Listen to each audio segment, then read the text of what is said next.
Un cordial saludo a todos los usuarios de este canal del Centro de Pensamiento y Estudios Políticos. Vamos a realizar el video balance del año 2020 con varios analistas.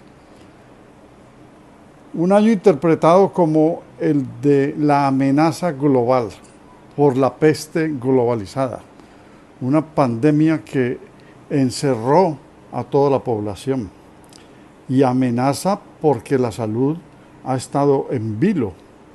Afortunadamente se han encontrado antivirales, tratamientos, pero los sistemas de salud no estaban preparados, y menos en los países subdesarrollados, donde la salud había sido saqueada, insuficiente la red hospitalaria. Un año donde la democracia también se ha visto cuestionada, porque afloraron todos los vicios. Un año donde la renta básica se observó que había sido negada en muchos países, era necesaria frente al salario mínimo exiguo y a población que no tiene acceso al trabajo con ingresos de menos de $3 diarios, donde la pobreza extrema ha dejado a la gente en inanición. Las revueltas famélicas afloraron, ya no ideologizadas, las revueltas instigadas o dirigidas, no, de famélicos, de personas reclamando alimentación, porque eran personas que se rebuscaban en el sector terciario y no podían salir a la calle.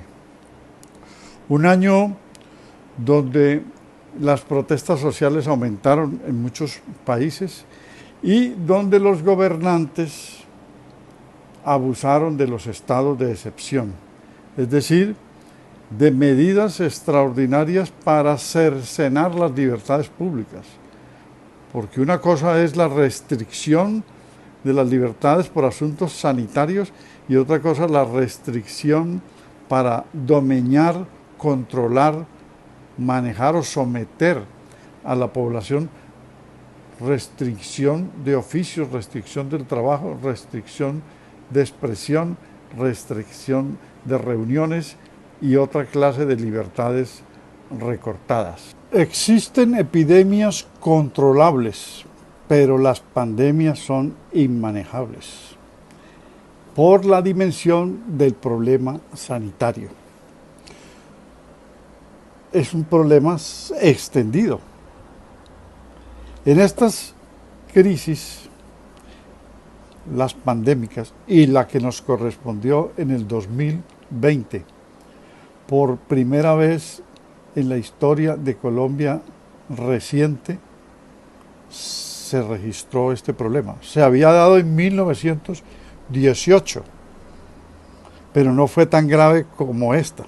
La primera pandemia de Colombia en su historia fue en 1918, producto de la gripe española que se incubó en las trincheras de la Primera Guerra Mundial. Las otras han sido epidemias que hemos tenido, como la malaria, el Zika, chikungunya y otras. Pero esta es la primera pandemia que nos corresponde ver global, porque fue en todos los países, transnacional. En esta crisis del 2020 vimos la miopía de ciertos gobernantes que creen iba a ser muy fácil sortear la situación o que podría manejarse en áreas no infectadas, apartando a los contagiados como se apartan a los leprosos. Y se perdió mucho tiempo porque nunca hubo medidas graduales ni la aplicación de la inmunidad del rebaño. Se encerró a toda la población. Se ha manejado en los últimos meses con libertades y restricciones, pero no el encierro total. Boris Johnson, por ejemplo, en Inglaterra, Donald Trump en Estados Unidos y Jair Bolsonaro, tres populistas de derecha que privilegiaron la economía sobre la salud de la población se estrellaron contra la magnitud y la evidencia de los estragos de la pandemia, porque se fueron al extremo de no creer en la infección y no cerraron a tiempo con gradualidad. Nueva York y otras ciudades en pocos días contaron muertos en filas. Bolsonaro en Brasil recibió rechazo de sectores de la población y se enfrentó a sus ministros de salud que le decían lo contrario. Terminó destituyendo al ministro de salud. Boris Johnson estuvo en un respirador sometido a una UCI de Londres. AMLO, Andrés Manuel López Obrador en México, no supo actuar a tiempo. Un populista de izquierda, de avanzada, progresista, honesto, transparente, pero no se compenetró con el problema del COVID. Se enredó invocando y mostrando imágenes religiosas sin actuar vía sanitaria para aislar a la población que se necesitaba restringir. Los tres primeros por ignorancia y codicia o no querer soltar el liderazgo y compartirlo con científicos. Y el mexicano por desconfiar de la ciencia también, pero con otras motivaciones.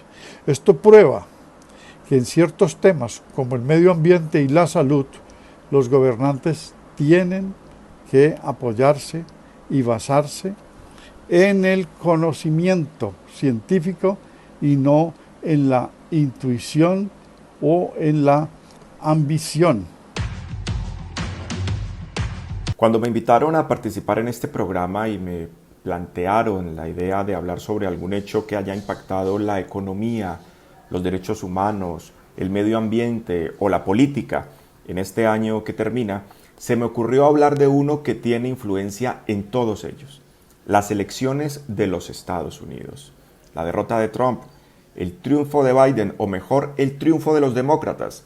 Y no hablo de los demócratas, de los miembros del partido estadounidense, sino demócratas aquellos que defienden en esencia la democracia, que era algo que estaba en riesgo, en juego con la reelección de Trump, pues así fuera elegido mediante este arcaico sistema electoral estadounidense, que es democrático, pues cada acción y palabra de Trump en el gobierno atentaba en gran medida contra la esencia de lo que es la democracia.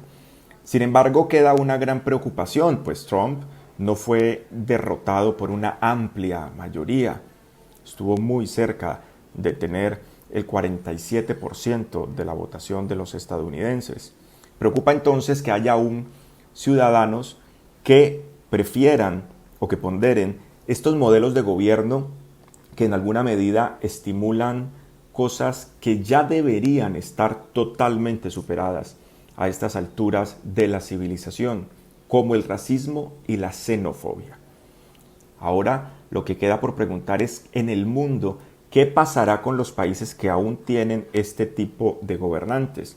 Si finalmente en las próximas elecciones darán un cambio o sostendrán a personajes como Bolsonaro, que muy al estilo de Trump amenazan los derechos humanos, amenazan el medio ambiente y también adoptan ciertas posiciones que perturban la paz internacional. Por eso creo que el mensaje que se envió desde Estados Unidos con la elección de Biden es uno de los hechos más relevantes de este año, porque impactará los años venideros. Asistimos al fin de un año desgraciado, el de la pandemia del coronavirus, que ha azotado la vida humana, las sociedades, las culturas, la economía, pero que puso en evidencia que la enfermedad de la civilización es mucho más profunda y amplia. No se trata solo de este azote de tipo biológico, cultural, social, el de la pandemia, sino que el año concentró y disparó, evidenció la enfermedad completa de la sociedad contemporánea, en el ambiente con la destrucción del mismo, en la sociedad con la disolución de los tejidos, las hambrunas, el hambre, el desempleo, en la cultura con la disolución, de debilitamiento de los lazos fundamentales de la coexistencia y la permanencia de las guerras, el azote de las violencias de todo orden. Lo que está, por supuesto que con la pandemia se agudizaron los problemas, pero no se incoaron ni fue la causalidad de los mismos. Hay que reconocer este elemento, que el capitalismo es el que ha generado y sigue generando esta catástrofe y este cataclismo, esta encrucijada de la vida humana y de la vida social. Frente a esto, los gobiernos han reaccionado de una manera muy egoísta, porque han favorecido los intereses de los de arriba, los grandes negocios, y han subestimado y desvalorizado las necesidades de las gentes de abajo.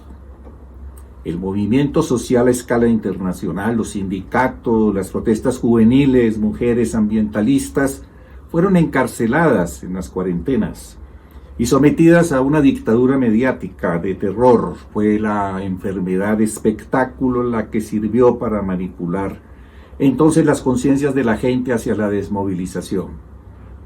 Pero, afortunadamente, con la magnífica rebelión de los negros afro-norteamericanos contra la brutalidad policial, estimulada desde la presidencia de la República por el señor Trump, convertida luego en motines, acrecentada con una conciencia colectiva de la nación, dio la enseñanza al mundo entero para que de nuevo se renovaran las movilizaciones como se han empezado a dar. Entonces, en nuestra patria, la Colombia, martirizada por las violencias, irresponsablemente abandonada, subrayo abandonada frente al azote de la pandemia por políticas demagógicas y favoritistas del gobierno actual, se han venido incoando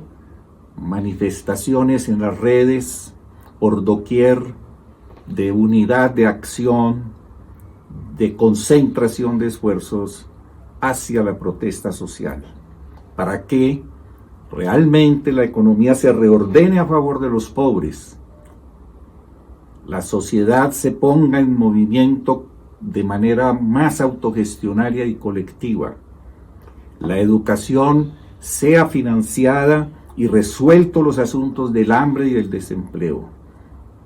El ejemplo más importante de este signo de movilización fue el del mes de septiembre, en que las masas en Bogotá, jóvenes, estudiantes y trabajadores, habitantes de los barrios populares, mujeres de manera significativa, protestaron en el mes de septiembre de una manera erguida frente al asesinato de un abogado por graduarse a manos de las fuerzas policiales, y la reacción de la brutalidad de las instituciones en la Gran Bogotá produjo la masacre de 10 compatriotas y numerosos heridos y detenidos. Pero la ciudad se conmocionó, fue una gran rebelión en la Gran Bogotá, mostró la ira desde abajo frente a los acontecimientos de la brutalidad policial, y moralmente esto reconforta y muestra que es posible desafiar la dominación autoritaria. Hacer un balance del año 2020 o de lo que ocurrió, de lo que significan todos los acontecimientos del año 2020 para la humanidad, tanto en Colombia como en el resto del mundo, es muy pretencioso. Pero, sin embargo, puedo atreverme a, a señalar algunos aspectos que particularmente me llaman la atención. Lo más gravoso para el conjunto de la humanidad, tanto a nivel local como a nivel externo, eh, que se generó producto de todo esto que se ha conocido como la pandemia del COVID-19 en el año 2020, es que se implantó el miedo en la colectividad humana.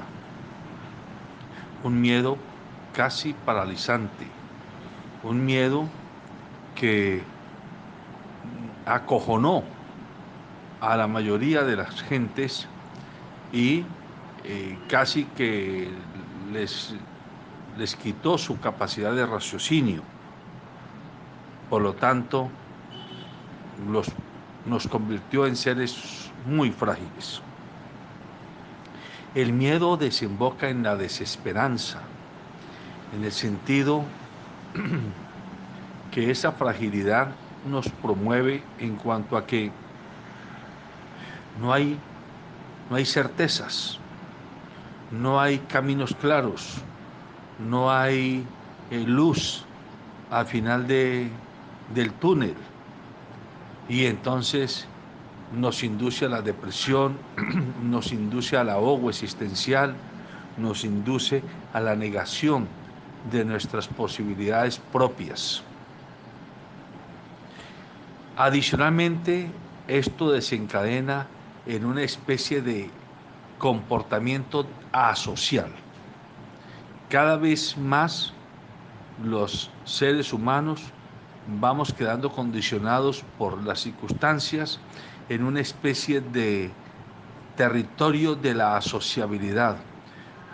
El solo hecho de tener que usar un tapabocas, el solo hecho de tener que dejar de darnos la mano, un abrazo o un beso, el solo hecho de mirarnos con desconfianza, así sea una desconfianza no verbal, cuando nos encontramos uno con otro en un parque, en un cruce de avenida, en un centro comercial, en una plaza, en cualquier sitio, aún en nuestros entornos laborales y en nuestros entornos familiares, nos va ensimismando y nos va desnaturalizando con respecto al gregarismo, que es parte de nuestro ADN genético, atávico. El ser humano solo se puede reconocer si se mira en los otros. Y si esto se pierde, pues estamos perdiendo nuestra esencia como seres humanos. Todos estos elementos nos llevan al desconcierto. El desconcierto es la no respuesta ante nuestras preguntas hechas con emoción, preguntas hechas con miedo, preguntas hechas con ilusión, con esperanza o con desesperanza, pero ante las cuales el silencio, el no saber, sencillamente nos generan un estado de desconcierto que aturde nuestra capacidad, de nuevo, de razonar y de tomar decisiones. Es quizás el efecto más gravoso, la pérdida de la autonomía y del discernimiento en la toma de decisiones personales y colectivas. Al final de cuentas nos encontramos con la disyuntiva libertad o seguridad. Y el 2020 ha llevado a la humanidad a ese punto. Preferimos renunciar a nuestras libertades con tal de que alguien o alguienes nos entreguen la certeza de la seguridad. Y allí estamos abriendo el camino a un monstruo de 1000 cabezas que no sabemos ni cómo es, ni cómo actuará, ni qué tanto daño podrá hacernos en el futuro, aunque hoy le abramos la puerta creyendo que esa es la única salida. Esa disyuntiva de la libertad y seguridad de la que hablo antes es la que permite que se entronice a nivel del poder político y del poder económico y del poder mediático el autoritarismo. el autoritarismo como nuevo ingrediente, como nuevo bastón de mando que utilizan quienes ejercen de una u de otra manera el poder de conducir, el poder de orientar, el poder de coaccionar a la humanidad en lo local, en lo regional, en lo nacional y en lo internacional. Y por esa vía estamos comenzando a asistir a la entronización de un nuevo estado de dominación. Un estado de dominación que garantizará para quienes están interesados en dominarnos tener el control. Y ese control lo van a lograr para mantenernos dominados con su autoritarismo mediante el miedo, mediante la desesperanza, la asociabilidad, el desconcierto y la renuncia a nuestra libertad por nuestra seguridad. Finalmente, la consecuencia de toda esta situación es que va a desaparecer en el futuro inmediato la noción del Estado nacional, de los estados sociales de derecho, como los hemos conocido en la construcción que por lo menos en el mundo occidental se ha intentado hacer en los últimos 200 años de historia. Cada vez más los estados nacionales son un simple remedio, un simple artificio maquillado para que los compatriotas nacionales de cada país tengan la ilusión o el mito de que tienen Estado y gobernabilidad propia, cuando, ya hemos dicho, el autoritarismo en el que descansa el ejercicio de dominación y de control por parte de los supraestados, que no son precisamente políticos, sino estados económicos y financieros globalistas que controlan ellos sí la política mediante la cual imponen y ponen o desconectan a los estados nacionales en cada uno de los territorios donde estas mafias inconmensurables que no han sido elegidas por nadie y que no son ni podrán ser controladas por nadie en las actuales circunstancias, seguirán dominando el futuro de la humanidad.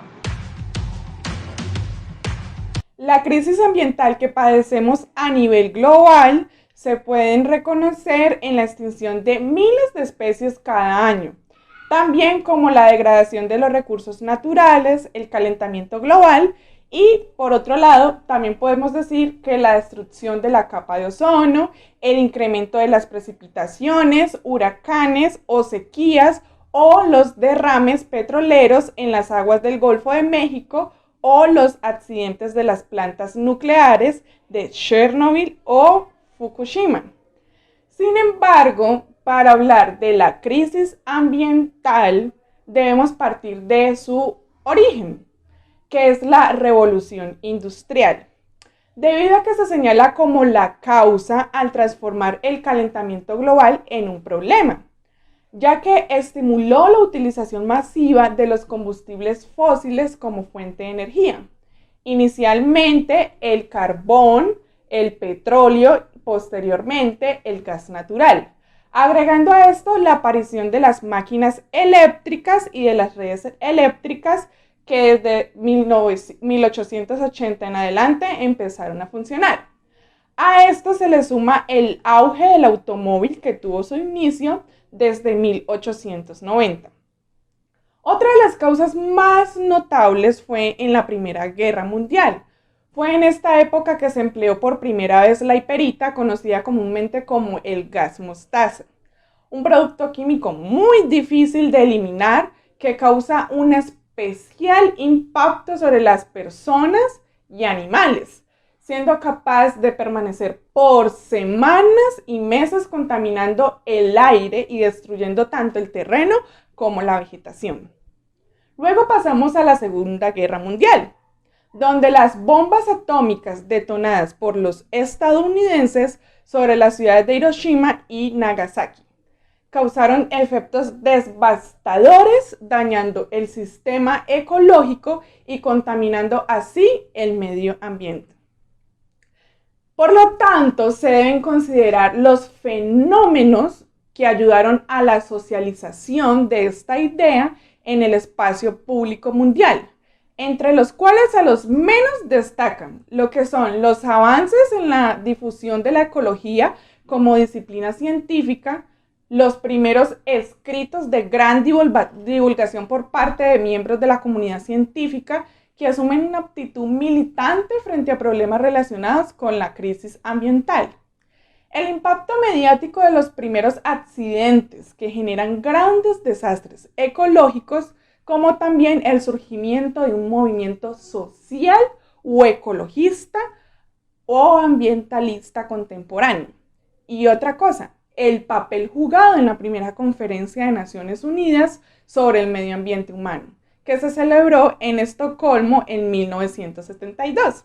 En la medida que se ha desarrollado la conciencia de que nuestro mundo constituye un único y gran ecosistema, en donde una determinada acción o impacto de deterioro ambiental en un lugar del planeta puede repercutir en otro.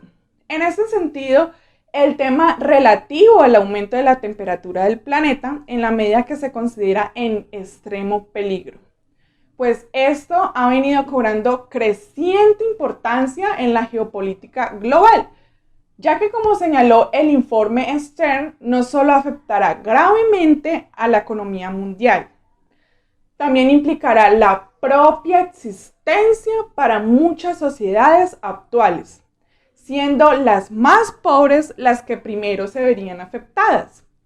En esta conferencia de Estocolmo se creó el Programa de las Naciones Unidas para el Medio Ambiente, lo que hasta hoy significa el principal programa de la ONU a cargo de los asuntos de este tipo. Asistieron 113 países y se debatió por primera vez la problemática medioambientalista, haciendo resaltar su importancia para la conservación de la especie humana. Uweimar Delgado, exgobernador del departamento del Valle del Cauca, expuso en su texto que, de acuerdo a la Organización Mundial de Sanidad Animal, el 75% de las enfermedades del ser humano tienen origen animal. Muchas dolencias, sean por zoonosis, como muy bien se expuso en la revista Semana en su última edición de octubre del año 2020, nos decía que muchas personas ignoran las consecuencias del tráfico de fauna. Sacar animales de su hábitat natural puede ser grave en el ecosistema, pues cada especie cumple un papel fundamental. Philip Descola considera que la propagación del virus ha sido impulsada en parte por la destrucción de los ecosistemas. Están aprovechando al máximo el bosque y sus recursos, solo que no han hecho el tipo de sobreexplotación destructiva para el medio ambiente que los grandes productores agroindustriales. Todas las principales epidemias infecciosas de las últimas décadas son zoonosis locales, que provienen de especies silvestres y que se han transmitido a través de otras especies silvestres o de animales domésticos a los humanos. Y luego viene la propagación entre humanos. El detonante ha sido las poblaciones de animales salvajes que, debido a la deforestación y la destrucción de los ambientes naturales y salvajes, entran en contacto continuo con las poblaciones humanas y por lo tanto facilitan estas contaminaciones. La economía global se enfrenta a una situación de recesión, de parálisis sin precedentes. Prácticamente desde la Gran Depresión de 1928 no se veía una situación de estas, debido a la pandemia. O sea, no se debe a la especulación de la bolsa y del sector financiero, tampoco a la sobreproducción y a la guerra de mercados, que han sido factores para generar recesiones en otras épocas, sino a que la fuerza de trabajo global se tuvo que aislar y dejar de producir. Y eso llevó a una recesión de toda la economía a nivel global. Esa es la gran realidad. ¿Cuáles son las consecuencias? Es que el primer afectado es el que se aísla, los trabajadores, porque no cuentan recursos. Sobre todo en economías de alta informalidad como la latinoamericana y la africana, sobre todo. También la India padece también de altos niveles de informalidad.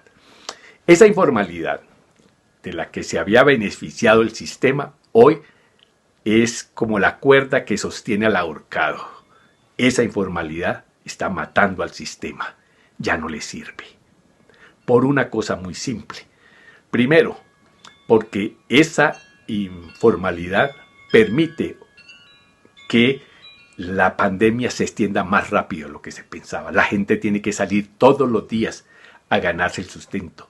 Tiene que ganarse el día a día y no puede quedarse en su casa por una orden estatal. Ahí es el primer factor de extensión de la pandemia. Y el segundo factor es que esta informalidad hace que la economía, que en Colombia es del 68% informal, pues no le genera recursos fiscales al Estado, precisamente por el tema de la informalidad.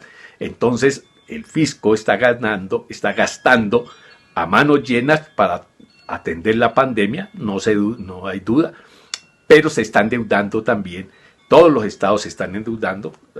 Las cifras más conservadoras dicen que el endeudamiento puede llegar entre el 150 y 200% de la economía de cada país, es decir, en un sentido global. En Colombia ya estamos en el 70% de endeudamiento, es decir, que se necesitan 2 o 3 generaciones de colombianos para poder pagar esa deuda que estamos adquiriendo hoy. ¿Y quiénes se están fortaleciendo en este sistema, en esta crisis de recesión, de parálisis de la economía por el aislamiento ante la pandemia?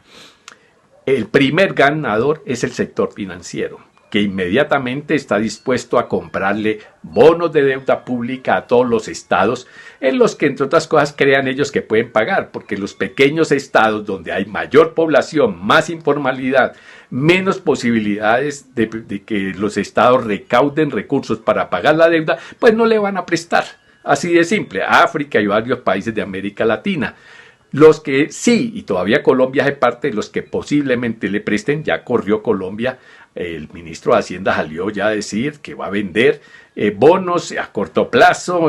Imagínense una economía en recesión y un hombre que sale a vender bonos del Estado, bonos de deuda pública a corto y mediano plazo. Por Dios, si en el 21, me refiero al año 21, la economía no va a crecer.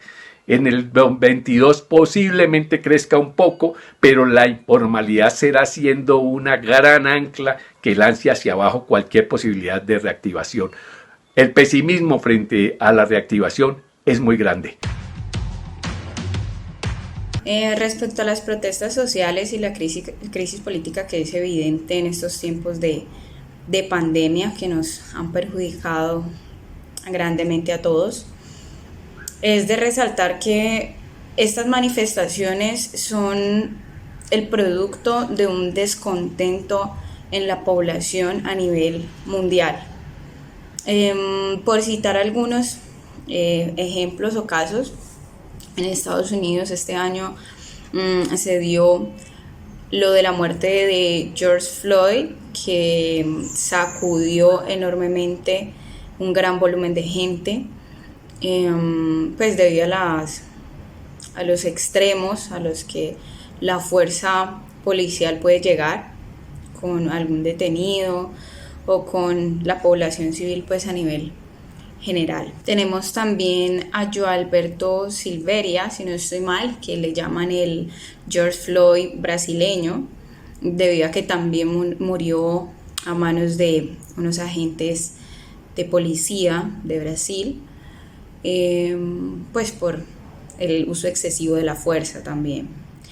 En México tenemos un caso de Giovanni, que murió en este año también, en circunstancias un poco extrañas, pero se cree, se infiere, se especula que fue debido a que no portaba una mascarilla, fue arremetido brutalmente por agentes de la fuerza pública. Tenemos también que en Ecuador hubo una manifestación debido a que el gobierno decidió mermar el presupuesto para la educación superior. Entonces salieron los universitarios a protestar debido a esto, y luego siguieron unos empleados estatales debido a los recortes que hubo en el presupuesto público. Se generaron también todo ese tipo de manifestaciones porque se dieron cuenta de unos casos de corrupción que se presentaron en plena crisis del COVID. Incluso se destituyó a un expresidente que se le comprobó que estaba pues en ese tipo de actos delictivos. Tenemos también que en Chile se generaron unas manifestaciones, pero no como lo teníamos de pronto pensado desde el año pasado, sino que esta vez pues Chile adoptó debido a la pandemia unas restricciones extremas, lo que pues ha generado que las personas que viven del día a día no puedan tener su sustento. Y estas manifestaciones se han hecho para que el gobierno ayude a hacer unas colectas para pues, a los más vulnerables, regalarles alimentación o propiciarles lo necesario. A nivel general tenemos entonces que este año, en comparación del anterior, 2019, las protestas han crecido en un 67,1%. Eso es más o menos 6.776 manifestaciones se generaron en este año a nivel mundial. Estamos hablando de una implicación de más de 150 países. Con ello es evidente concluir que hay dos preocupaciones.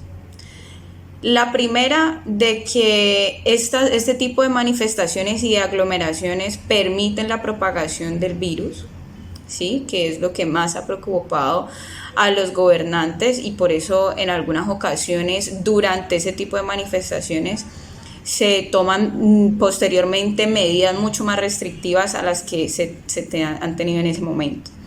Y lo segundo es que realmente el gobierno, la forma en la que están procediendo ante esta crisis no ha sido de agrado para casi nadie.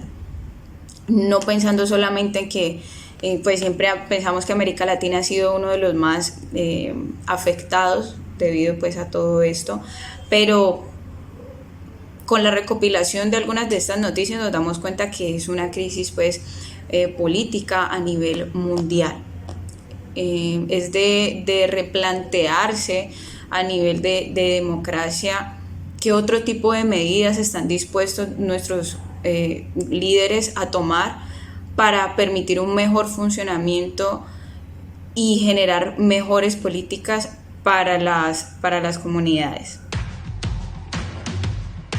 En el año 2020 y con lo sucedido en este año nos ha cambiado la vida a todos.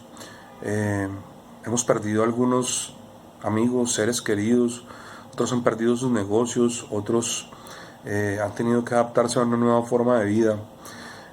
Creo que con este año nos adentramos de verdad, ahora sí, al siglo XXI. La humanidad abandona por completo el siglo XX y cambiamos en todo sentido nuestra forma de producir, nuestra forma de participar, nuestra forma de trabajar, nuestra forma de comunicarnos, de socializar. Pasamos de estar gregarios y manifestarnos masivamente en las calles a tener que hacerlo a través de internet y estar mediada nuestra relación con otros humanos por la tecnología, por la cámara y la pantalla. Y creo que eso es determinante. Pienso que las cosas que han cambiado en este año han cambiado para quedarse. Creo que la presencialidad en el trabajo se ha demostrado obsoleta y creo que todos hemos producido mucho más trabajando desde casa, hemos tenido que adaptarnos a una rigurosidad mayor. Creo que el impacto de esto en la educación de las nuevas generaciones de los niños va a ser tremendo porque se va a recordar el año 2020 como el año donde todo cambió y donde la forma en que nos integrábamos, la forma en que socializábamos, se cortó. Y creo que la humanidad de esto sale mucho más controlada, mucho más vigilada. Tenemos cantidad de sistemas hoy en día de vigilancia. Las aplicaciones que están en su teléfono con el pretexto del COVID pues tienden a rastrear otros datos y en general estamos pasando de una sociedad regida por el derecho y el Estado de Derecho a una sociedad tremendamente mediática, regida por normas de emergencia, donde se vulneran todo tipo de derechos y donde tenemos que entregar todo tipo de libertades. Pienso que nosotros como sociedad en Colombia hemos visto que la pandemia develó la inequidad tremenda, la desigualdad tremenda en la que vivimos, donde muchas personas con el día a día buscan su sustento y sobreviven, pero que cuando no tienen la posibilidad de trabajar, de vender algo, de comercializar algo en la calle, como trabajadores informales o incluso trabajadores independientes o pequeños comerciantes, pues somos un país tremendamente pobre que al no tener cómo trabajar un día al siguiente ya aguanta hambre. Pienso que tenemos que reflexionar mucho sobre qué viene y sobre cómo nos vamos a adaptar a esa nueva realidad, porque la vacuna que está en este momento en todas las noticias va a tardar en llegar a nosotros y es muy probable que todo el próximo año también estemos en una situación parecida a la de este año 2020. Incluso, por ejemplo, los ejecutivos de Google les han dicho a sus trabajadores que no van a volver a la oficina hasta el 2021. Incluso que cuando eso ocurra van a empezar a ir 2 o 3 días a la semana. Entonces creo que la obsolescencia de las oficinas, del espacio de trabajo, ha quedado probada y nos enfrentamos a un nuevo reto, que es la mediación de nuestra vida a través de la tecnología, de la cámara y la pantalla. Este 2020 nos ingresa del todo al siglo XXI y creo que se marca como el inicio de una nueva era de la humanidad, para bien o para mal. 2020 fue a todas luces un año difícil, un año diferente, un año que va a dejar estragos en los próximos años, en las próximas décadas, creería yo. Pero de todo lo que ha pasado en este 2020, me parece que la pandemia ha agravado un problema fuerte en el mundo que ya venía, y es el problema de la desigualdad. La desigualdad en absolutamente todos los niveles. Si bien todos tuvimos un confinamiento, todos tuvimos y tenemos todavía que estar en nuestras casas, la situación no es la misma y se discrimina de acuerdo a las diferentes características de cada uno, empezando con la económica, por supuesto, la fundamental, la grande, pero dentro de esas diferencias podemos encontrar las diferencias por rango etario y por rango generacional. Las personas ya envejecidas no sufrieron la pandemia y la soledad lo mismo que los hogares conformados y extensos, o que los niños con la falta de la posibilidad de ir a los colegios, de ir a las escuelas y de socializar con sus compañeros. Igual el género. Se demostró en diferentes estudios que las mujeres tuvieron que trabajar 2.5 veces más que los hombres en las labores domésticas. Entonces, eso incrementa también el deterioro de la salud, el malestar de vida y el malestar propio del desarrollo ontológico del ser humano. En el aspecto de raza y etnia también, ya las minorías, las negritudes, los pueblos afro, los pueblos indígenas, sufrieron más que el resto por la pandemia, porque también se aúna con condiciones económicas, ¿no?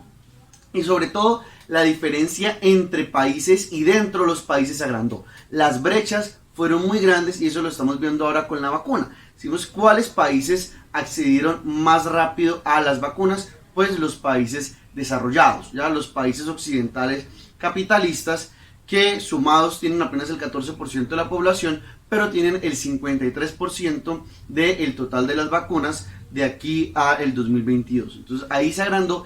Igual dentro de los estados y dentro de los países, pues los ricos se hicieron más ricos y los pobres se hicieron más pobres. La clase media empezó un poco a desequilibrarse porque muchos perdieron muchos ingresos y empezaron a engrosar unos cinturones o a estar en un rango de pobreza. Otra brecha importante es la brecha educativa, educacional e informativa y de acceso a internet. La brecha tecnológica se aumentó. Vimos cómo muchas personas, muchos niños, niñas, jóvenes y adolescentes no pudieron completar sus estudios porque no tenían herramientas tecnológicas para ello. ¿Ya? Y se dificulta entonces el proceso de enseñanza y aprendizaje. Igual, tanto en el colegio, en la escuela, como en la universidad. La Oxfam, la ONU, la CEPAL, el Banco Interamericano de Desarrollo han hecho estudios y han hecho proyecciones de que este año fue neurálgico, pero los próximos años van a ser peores, no va a haber mejoras en torno a lo económico y en torno a la inclusión de todos estos grandes sectores que han quedado mucho más golpeados que otros frente al desarrollo de la pandemia y del confinamiento, ¿no? Entonces eso es importante que lo tengamos en cuenta. La desigualdad aumentó y si no hacemos un giro radical como humanidad, pues va a haber muchísimos más pobres, va a haber muchísima más deterioro en la salud y en la calidad humana y también van a haber muchísimos más ricos.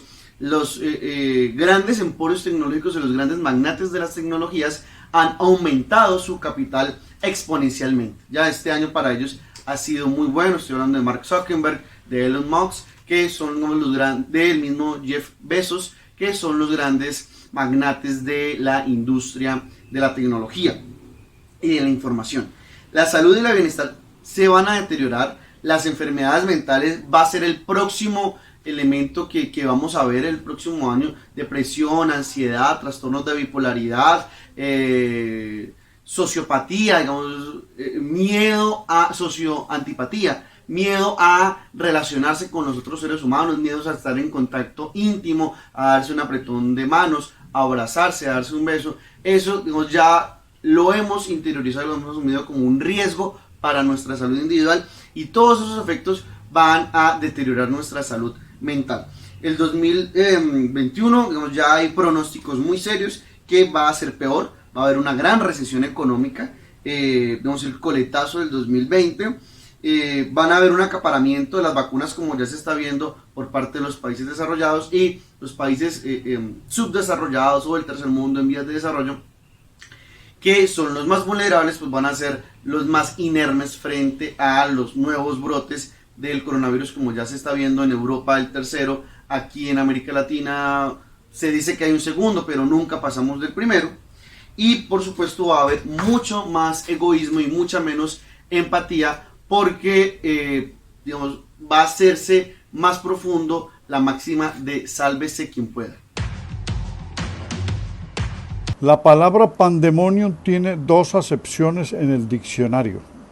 Una, capital imaginaria del reino infernal. Y dos, lugar donde hay mucho ruido y confusión. La pandemia se nos volvió un pandemonio. Evaluando la cadena de hechos negativos a nivel nacional e internacional, cualquier observador se encuentra con una peste globalizada, escenarios de muertes masivas y sucesivas, caos gubernamental, choques institucionales entre gobernantes de las regiones con el presidente de la República, freno temporal en la rama del poder público, desestabilización de los gobiernos, la democracia en suspenso, eso vimos, autoritarismo sobre la población, apoyados los gobernantes en decretos emanados de los estados de excepción, los derechos humanos limitados en aras de prevalecer la salubridad que no encuentra sistemas de salud sólidos para lograrlo y aún no está resuelto. Estamos ahora dependiendo de la vacuna para el 2021. Encierro durante el 2020, gran parte de todos los meses, encierro de los ciudadanos en las casas convertidas en prisión domiciliaria para muchos, revueltas sociales clamando asistencia alimentaria, paralización de la economía, ingobernabilidad global, los organismos internacionales de la ONU y de otras entidades multilaterales exhibiendo su inutilidad y burocratismo centurial. Donald Trump buscó lavarse las manos. Según él, los chinos eran los culpables y la OMS figuraba como compinche. Pero de todas maneras, no está claro aún cómo se manejó ese laboratorio de estudios sobre virus en Wuhan, con participación de Estados Unidos. Nada está claro sobre el origen, pero hay dos hipótesis. Una, la inoculación bacteriológica. Dos, la alteración de ecosistemas en desmedro de la fauna silvestre que se mezcló y produjo la contaminación zoonótica. En este momento debería operar la ONU. En el año 2020 no la vimos operar. A medias, como siempre ha tenido falencias. Pero también quedó al descubierto que no tiene cohesión la OMS, la Organización Mundial de la Salud, cooptada por las farmacéuticas y politizada, dirigida por un biólogo y no por un médico. Una peste globalizada la deben manejar los gobernantes, las instituciones internacionales, consultando a epidemiólogos, virólogos, infectólogos y a expertos en asuntos sanitarios, no en asesores de segunda categoría o en orates palaciegos. Esta peste virosa, la del 2020 que nos ha tocado, va a producir muchos cambios en las instituciones, porque las instituciones también quedaron en evidencia que no funcionaban.